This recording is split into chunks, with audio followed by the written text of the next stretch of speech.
On this episode of Road Dirt, we take 3 middleweight cruisers from 3 different motorcycle brands and ride them in the North Georgia, East Tennessee, and North Carolina mountains.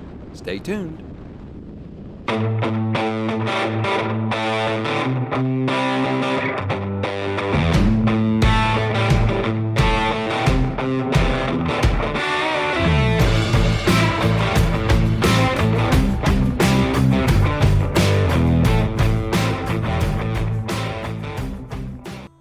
Hey, this is Rob with Road Dirt, and we are joined by Ted Edwards, editor-at-large from up in Washington State. Ted, good to see you, man. Nice to see you, man. Welcome to sunny Georgia, at least temporarily. And a lot of you who are fans of Ted's riding on our roaddirt.tv site are familiar with Dave Wensveen. Ted's cousin, best friend, and riding buddy. These guys travel all over, up and down the western seaboard and into the middle states. Together, they've ridden hundreds of thousands of miles together. Dave, welcome to Georgia, my friend. I appreciate it. Beautiful. Beautiful. Yeah, at least right now. We got rain ahead of us in a few days, so we're going to try to get all the riding in we can. We're actually here road testing and comparing 3 middleweight cruisers that are fairly new in their brand's lineup. Right behind me is the Harley-Davidson Nightster Special that we're going to be touring with and riding with. We've got the Indian Scout Rogue right over there. Dave's going to start off on that. And the Honda Rebel 1100T baggers, their DCT transmission on that as well that Ted's going to be riding. We're actually going to be all 3 swapping and getting a kind of an impressions from each one of us, different takes on all 3 bikes. Middleweight cruiser comparison. So we're about to get started on that. We'll be riding up in the Georgia mountains some, down toward middle Georgia lake country and dairy country, and then just kind of around town and things like that for the next several days. So ride along with us. Off we go.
Well, here we are, rode all day, and we are at the tail of the dragon portion of US 129. We made it up here. We've been hauling it up here to get here. Bucket list item for Dave, so we had to bring him. So far so good. Getting ready to get up on the dragon, give it a ride, and then head for our domicile for the evening back in Hiawassee, Georgia. How you doing, Ted? Cruisers, so far so good. Sport bike rider, an interesting combination. I'm going to apologize to Indian for having to buy new sets of peg feelers for the Indian. Yeah, for sure.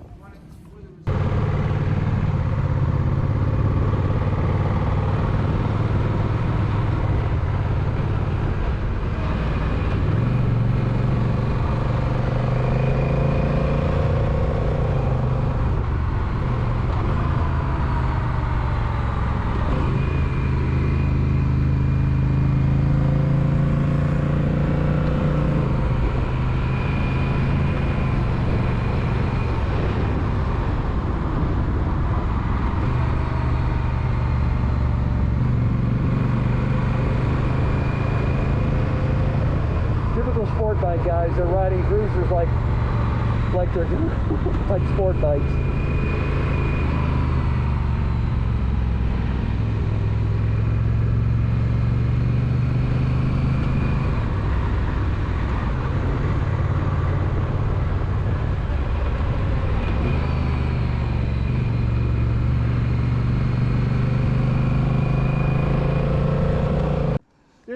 I know. You're on tail of the dragon and a bee goes right in your head. And ripping the helmet off, doing the dance, going, I gotta get it up. That's nuts, man.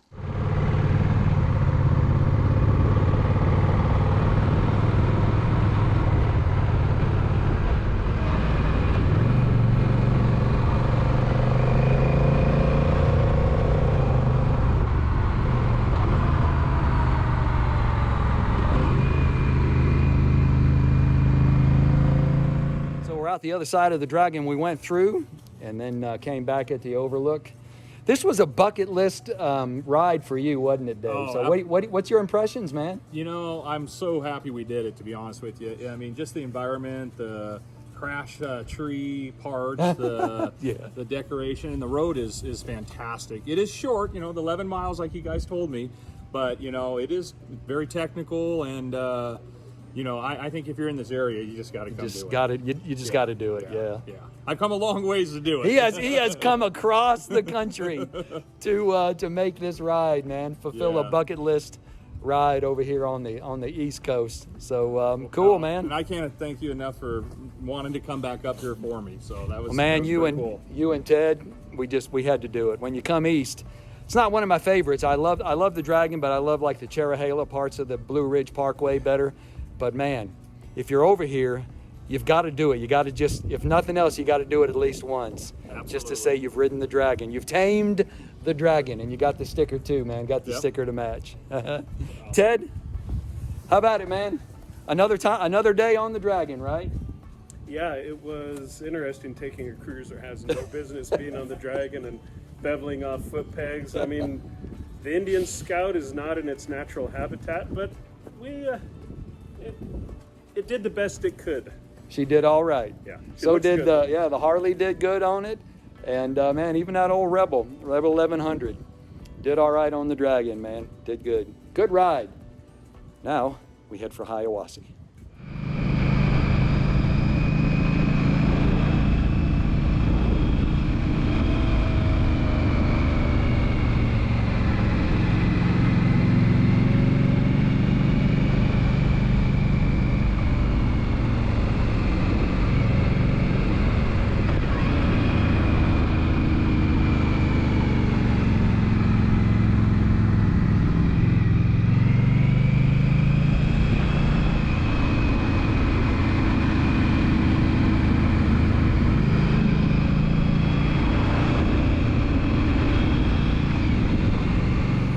Well, here we are at a Mexican restaurant in Hiawassee, Georgia. It's a little after 8 o'clock at night. We've ridden a few hundred miles today all through North Georgia, East Tennessee, up into North Carolina, did the Dragon.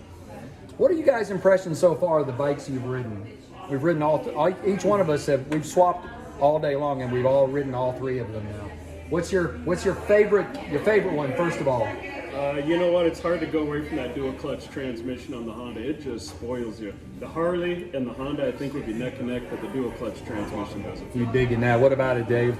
Well, I kind of love the Honda, but yeah. The clutch system on the Honda was way better than I thought it was going to be. That DCT, it's a nice transmission. I kind of expected it to maybe get in the way of what I liked and the way it handled, you know, but it's flawless. But I really thought the Harley was, you know, I've never been on a Harley, so I thought it was a lot more. Just the quality seemed good. The braking, the clutch, everything just seemed real solid. It wasn't very. I don't know. Maybe in my mind, Harley is going to be a little bit more of a, you know, biker. Biker type bike. It was pretty mechanically sound. They've done a great job with the Nightster. I think my favorite was actually their least favorite. These sport bike guys did not like the Indian Scout Rogue, and yet because of the fact that I'm used to cruisers and I'm used to standards, I hop on that Rogue, and I ride the snot out of it. I feel very comfortable on it. It suits me and fits me well. I love how it shifts. I love how it handles. You know, I scrape pegs pretty soon, quicker than the other two, but you know. That's my favorite. So kind of interesting. We got Dave loves that Harley, and Ted's they're both enjoying the Honda. And I'm digging that Indian, baby. So yeah, more riding tomorrow as we make our way back down south, deeper back into Georgia, back to my hometown and area. Right now, we eat.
Well, here we are at the end of several days worth of riding the 3 motorcycles. Ted and Dave, man, we've had a great time. The weather's actually, it's raining and nasty today on the day that they're going home, but we've had some good weather, man. It is every day that it predicted rain and ended up pushing it back. So been quite. Have you guys enjoyed being here in the deep? I know you've been here a few times. So Yeah. Dave, how's your impressions of being over here in the deep South? Oh, I love it. The weather, I mean, it's crazy. The forecast says it might rain, but that doesn't mean it's going to rain. That's true. The scenery, the countryside, the roads. Yeah. I mean, everything. The concrete, pavement, asphalt, whatever we've been on has been in great condition for what I'm used to. So it's been really. So we had a chance to ride North Georgia. These guys took a day when I became a grandfather in the middle of these guys' time here. So they took some time off and rode down towards Central Georgia, a historic town called Madison, among other places. But we've ridden Georgia, East Tennessee, parts of North Carolina, and you guys got a kind of a tri-state thing happening here. What have been some of your favorite parts of the ride, as far as places you've been, places we've ridden through? And well, being the third time down here, I'm constantly just blown away by how rolling and green everything is. I mean, in our state, you have to work around mountains. There's only 3 ways to get across the state because you got to go across the Cascade Ranges. So, travel in April means it could be sunny or you could hit snow, and sometimes only half an hour apart. But down here, everything's so quick and accessible. You want to go to Madison for half an hour, you don't have to worry about, is the pass closed? yeah, And everything's so rolling and green, it doesn't matter where you go. It seems like everything's a nice, gentle, smooth country ride. And all the scenery's perfect. And Dave made a good observation. No matter where you are, everything's different, but it still looks the same. You're a different spot, but it's still rolling green hills and these big southern mansions that I only thought, I saw in like Gone with the Wind. But they're down there in Madison, and it's just, everything's just gorgeous. Yeah. What have been some other highlights and parts of the trip that you've enjoyed, Dave? Well, for me, first time here, so I'm really, really thankful that you guys decided to go do the Tail of the Dragon. We took him on the dragon. Yeah. Ted's talked about it, or you've talked about it, and I know there's, a lot of people talk, Phil and other people say, hey, there's better roads, but I have to say I've been on the Tail of the Dragon. There's a mystique about the Dragon that if you come east, you've got to ride it. Just to say you've ridden it, get the stickers, get the shirt. Yep. And that's honestly, it's just a story I can tell. I mean, I tell other people, and they're, it's on my bucket list now, and I'm like, I've been there. Yep. So that was pretty cool. The road getting to it was pretty fun too. Oh, I know it, man. Really fun road getting there. The other parts, like Ted said, just the whole countryside. Every turn is just beautiful. It just really is. It just the big homes. The old South. The old South, yeah. Yeah. And then kind of for me too is just in one day I was in Georgia, North Carolina, and Tennessee, and that's pretty cool. Just thinking that I've been through those different states, kind of checking off states that I've been in now. So. We did kind of a bucket list thing for Ted also, because him and his wife are, I'm about to let the cat out of the bag, they are closet, even though they're over in Washington State, they're closet UGA fans, University of Georgia Bulldogs fans. So we made a swing through the historic, because it's a historic town also, the town of Athens, and got some photo ops, got some great coffee at a little place, called 1000 Faces Coffee, and then we swung around over by Sanford Stadium and took some pictures of the bikes in and around Sanford Stadium. So he got to send some shots back to his wife, who's supremely jealous. That's true. SEC schools are just on a different level.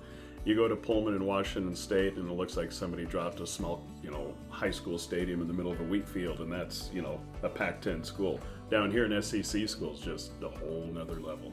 But it was really a great test for the bikes because we had to ride those bikes in stop-and-go traffic, a lot of stoplights, some uphill, some downhill. It was a good way to put the bikes through their paces.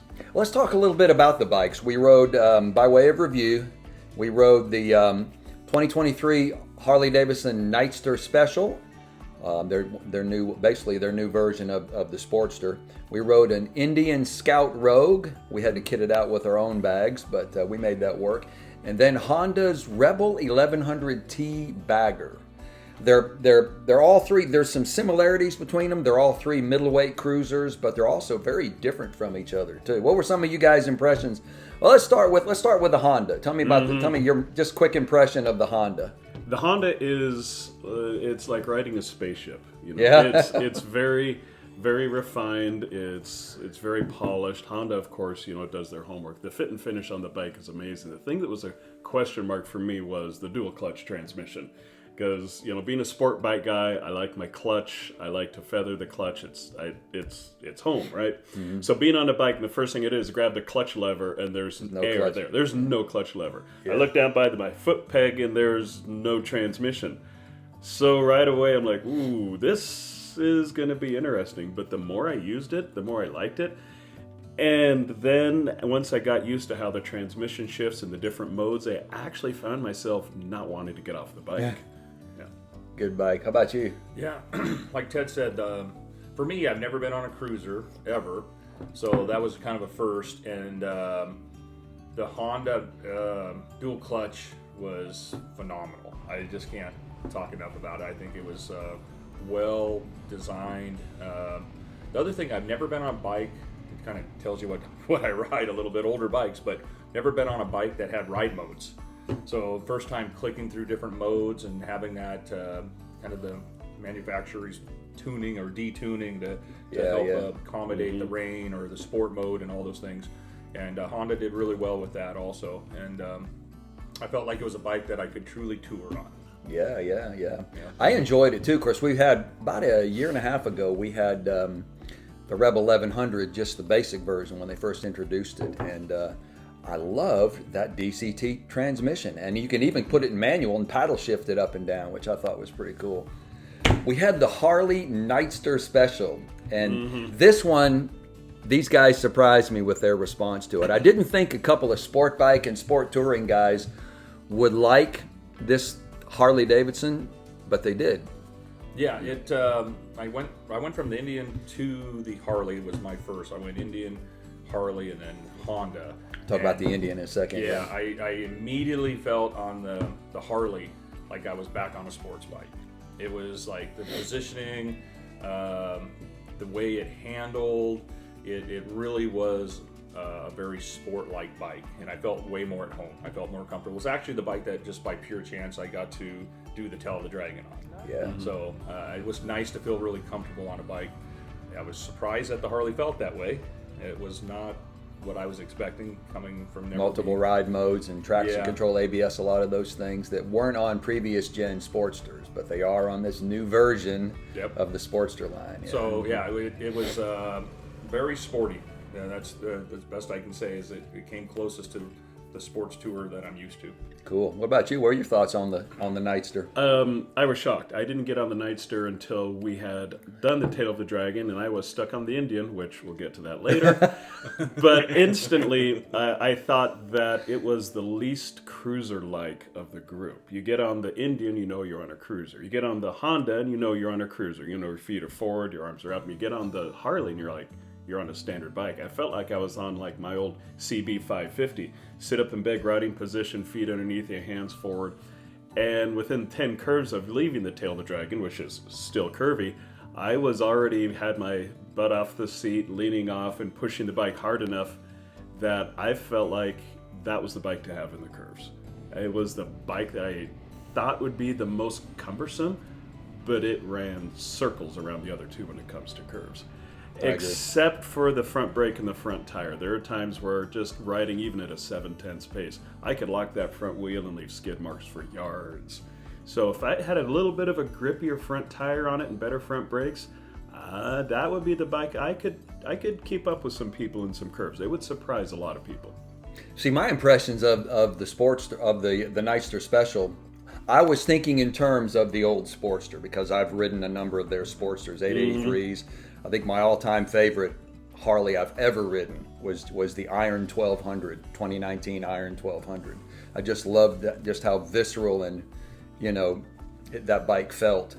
This one was so refined and so many options and ride modes and traction control settings and everything else in what used to be what I was thinking would be the old traditional Sportster.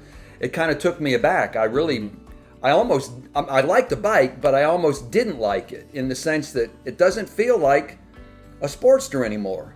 It feels like a sport bike. Yeah, this is not your father's Sportster. The parts, exactly. The parts stay on the bike. It doesn't shake at idle. You can actually select ride modes. It's comfortable.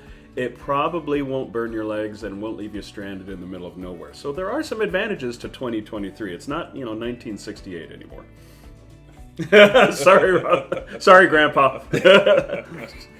All right, last of all, tell us about the Indian. We rode the Indian Scout Rogue.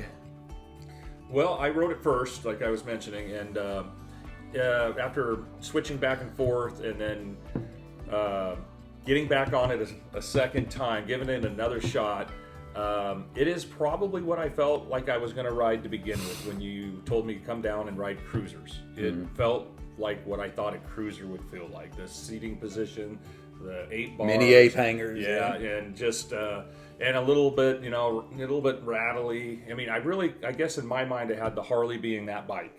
And the Indian was more what I would tell people when you ride a cruiser, what they think a cruiser should be in their head, or, what they think of a cruiser. So in that aspect, I actually kind of liked it. I would not tour on it. Ted will talk a little bit. He rode it more in the twisties than I did. But, it's a beautiful bike. I mean, hands down, I think most people's, I was sending some pictures back home to friends and families and my sons, and they're like, oh, the Indian's beautiful. They really like the look of it.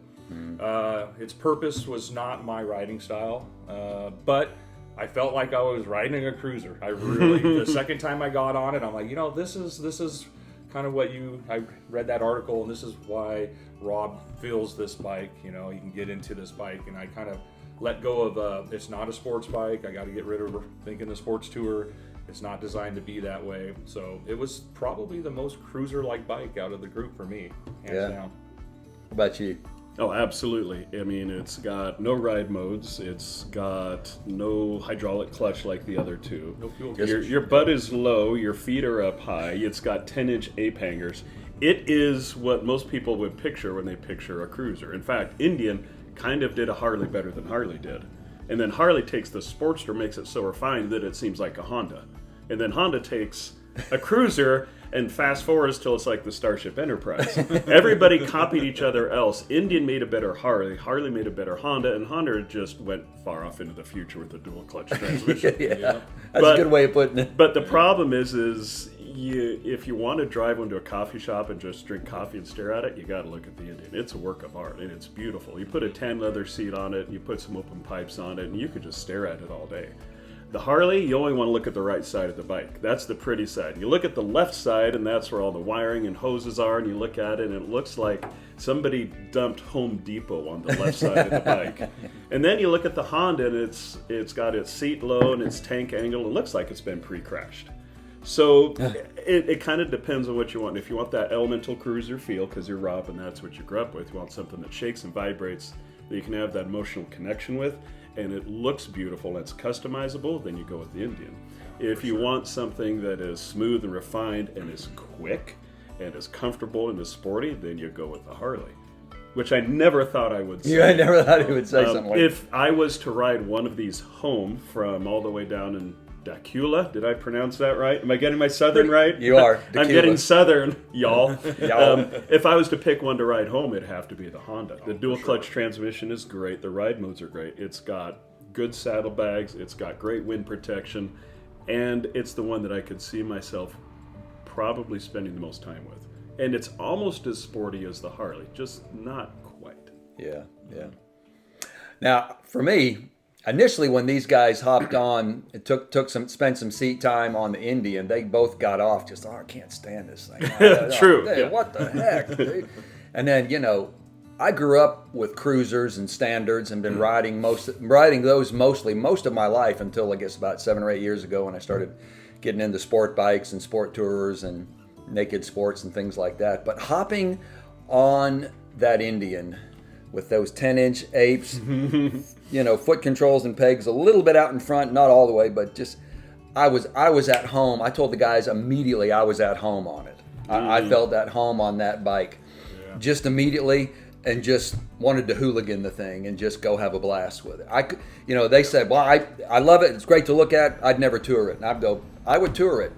I threw a set of Nelson rig bags on it, and I'd ride that thing across the country.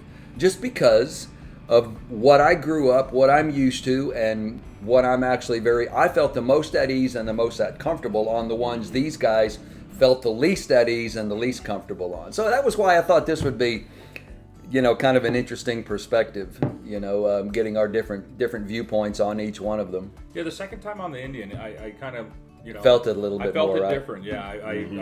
I'm going to test the performance of it a little bit and get on it and do some heavy braking and do some stuff. And, it performs well. It really does. Yeah. I guess I'm just a sports tour and, like Ted, I watched him on the Tell the Dragon and, we got comm units and it's like, oh, we're hitting the feelers every turn, every turn, so. And I had the Harley, and I touched down a couple times with that, which was like, oh, it's a little different experience than I'm used to. But the performance of the Indian is actually pretty good. It's just, just like a style that. Yeah, I mean the suspension's a little bit. You feel the bumps a little bit more, which I think you do that. Aren't you supposed to? You are actually. You are on this kind of bike. Yeah. And see, it's funny. Yeah, Go ahead. That's the thing with the Indian. It's great as long as it's in its environment, which is straight, flat, and looking pretty. It's a good parade bike. It's a bar hopper.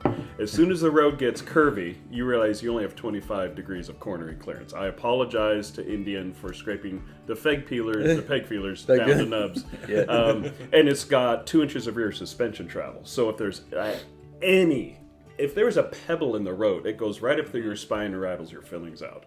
The front brake is horrible, and it's got no adjustable levers. So it's great as long as you're going straight and flat. Tail of the Dragon, I'm just going to say I apologize to Indian for what I did to that bike on Tail of the Dragon. I'm just going to say. You are getting it back in one piece. But you'll have to replace the little feelers at the bottom of the foot pegs. It was not, the bike was yelling at me saying, what are you trying to do? I'm a cruiser. I'm supposed to sit and look pretty. And now I'm doing Tail of the Dragon twice? Yeah. And you had a lot of the other roads up there, not on the Dragon, but other ones that were, deep and curvy, things like that, Twisty 60 up in North Georgia and others. When I was on the Indian, I was scraping pegs and stuff like that, but I was having the time of my life on that thing. Just a great time with it. Just because that's what I'm kind of accustomed to. In fact, the guys we all run Cardo units, and at one point I can hear, I don't remember which one of them said it, said, Rob, bottom line, you look good on that with that Revit jacket and that helmet, that Revit leather jacket, and that. So I'm like, oh, that's just the cruiser in me, I guess. And these guys would, you know, when I was on the Indian, they'd just take off and leave me in corners on the Harley and on the Honda, and I'm just like, I'm fine with that. I'm just loping along, enjoying this ride, baby. Well, and that's how the second time I was on the Indian, I kind of just appreciated, because, you know, in my mind, I thought I was riding. I come to ride a cruiser and really thought the Harley was going to be that bike. That's just the Harley thought in my head, that I was going to do that. It was more like a naked sport bike. Yep, it sure was. And then I kind of felt at home on it, because that's why I naturally like, oh, I like this, because that's what I'm used to. Yeah. But looking back on it, the second time I rode the Indian, I'm like, you know what? I'm actually on a cruiser. This is the cruiser thought I was going to get. Yeah, the Indian gives me, it gave me that feel, and I'm actually kind of appreciate that now, because in my mind, I wanted to ride a cruiser, and the Indian probably was the closest to those 68s and you know, 70 Harley feel and rattly and the positioning, and it took me a while to get used to trying to find foot pegs. Boy, I tell you what, if you're not used to that, it's like, where are they at? Oh, there they are. All right, so last question, and then we'll wrap this up. Rank them 1, 2, and 3. Your favorite, number 2, and then your number 3. All right, easiest is the Honda Rebel 1100. It's so refined. It's got a great transmission.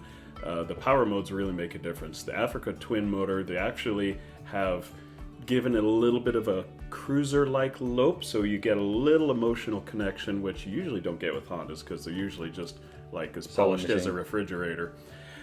And that would be the bike that I would take. I would get a thicker seat for it, because at 6'2", I'm folded up on the bike. My knees are higher than the gas tank, which is odd, because the gas tank on that bike is way high.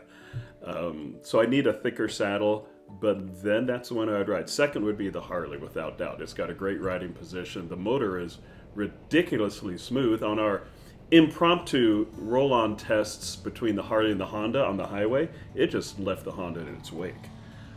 Last would have to be the Indian. It's not an only bike unless you only plan to go to get coffee or go to the bar.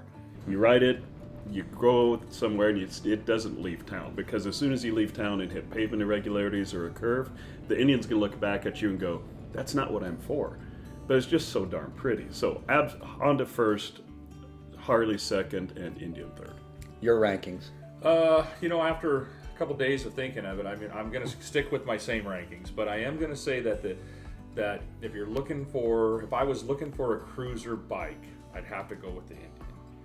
Yeah, I know they're supposed to be kind of in the same line and kind of competing against each other. So if that was the bike I was looking for, it would be definitely the Indian.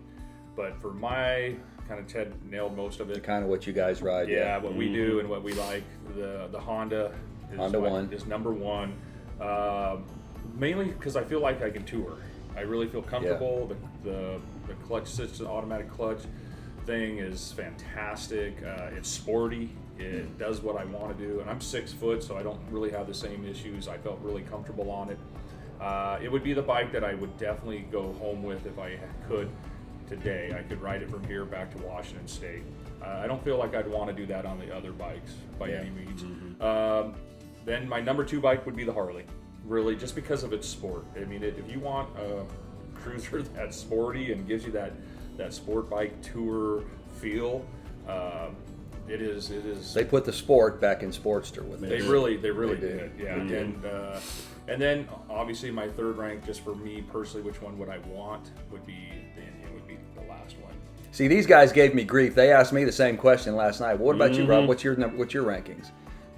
And I said Indian hands down first. I'd go with the Scout Rogue, and they were both mocking me like, "What's the matter with you? You can't read." I'm like, why? Why? And I'm just like, because I feel that bike when I'm on it. Literally feel it, but I also just emotionally, mentally, I just feel it when I'm on that. It brings out that old cruiser in me that I used to enjoy. I think second for me would be the Honda, because I've ridden a DCT transmission before, and Honda has nailed that DCT transmission. I love it. And then third for me would be the Harley, just because of the fact I'm still kind of stuck on this old Iron 1200, the old Sportster kind of mentality. And so, although I will admit it grew on me as we went. So that's kind of our rankings and our time together. Man, I'm so glad you guys got to come spend and they were here while we were up in North Carolina and I got the call that my daughter's going into labor, you guys need to get back. You're about to become a grandfather. So Congratulations, yeah, Grandpa. these guys, Congratulations. my friends were here, for that great occasion in my life. So me and my wife. So we're very, very thankful my friends here were with us. So, hey, if you enjoyed this, check us out on, subscribe, like, ring the bell there so you'll get notifications on our future videos, things like that. Thanks for tuning in to this one. And also look us up on our main media website, our main e-magazine, we call it, roaddirt.tv. This is Road Dirt TV. That is roaddirt.tv. So go join the Road Dirt community out there as well. And on social media, Facebook, Twitter, and Instagram, we are Road Dirt TV. There's also a group on Facebook called Road Dirt Motorcycling. Join both of those, and just kind of that way we can talk, we can communicate with each other. Love to hear from you. We got a podcast. This audio is going to be part of that podcast, so check that out on your podcast platform. That's called Road Dirt. And then we have a Spotify music channel, about 25 hours worth of just old 60s, 70s, 80s, even some 90s rock. And it's called Road Dirt Classics out on Spotify. It's hosted on Spotify, but it's out there for you to check out that playlist and put some tunes in while you're out on the road. So, well, until next time, I got to take these guys back to the airport here a little later today. This is Rob, Ted, and Dave with Road Dirt. Ride life.